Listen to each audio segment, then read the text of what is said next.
Professor, তারা দুজনেই science background, এবং আমি ওনাদেরকে রেখেছিলাম শুধুমাত্র এই একটা কাজে, যাতে করে ওনারা দেখতে পারে যে আসলে আমাদের ইভালুয়েশনটা যেন পারফেক্ট হয়। এবং আমি যেসব প্রকল্প দেখে যেটা কমেন্ট করেছি, আমি দেখেছি আমাদের বিচারক মন্ডলীর সাথে একই মিলে গেছে। তার মানে আপনারা খুবই ভালো করেছেন, খুবই সুন্দর সুন্দর আমরা এখানে প্রকল্প দেখেছি। আমরা জানি যে নাইক্ষ্যংছড়ি আসলে আমরা মনে করি যে নাইক্ষ্যংছড়ি পিছিয়ে পড়া একটা জায়গা, কিন্তু তা না। আপনাদের যে প্রকল্প উপস্থাপনা মাদ্রাসা থেকে শুরু করে আমাদের বালিকা বিদ্যালয়, আমাদের সালে আহমদ সরকারি স্কুল, আমাদের নাইক্ষ্যংছড়ি টেকনিক্যাল স্কুল, প্রত্যেকে যে সকল বিজ্ঞানসম্মত, বিজ্ঞানকে কেন্দ্র করে আপনাদের যে চর্চা আমাকে আসলেও অবাক করেছে। আমি আসলে অবাক হয়েছি যে আমি এতটুকু আশা করিনি।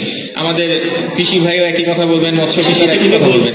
আমি আসলে এরকম ডেভেলপ, এত সুন্দর প্রকল্প উপস্থাপনা থেকে শুরু করে প্রকল্প নিয়ে ভাবা, বিজ্ঞান নিয়ে এত সুন্দর সুন্দর আপনাদের চিন্তা আমাকে আসলেও মুগ্ধ করেছে। আমি আপনাদেরকে আসলেও অন্তরের অন্তঃস্থল থেকে আমি আমার ধন্যবাদটুকু আপনাদেরকে জ্ঞাপন করছি।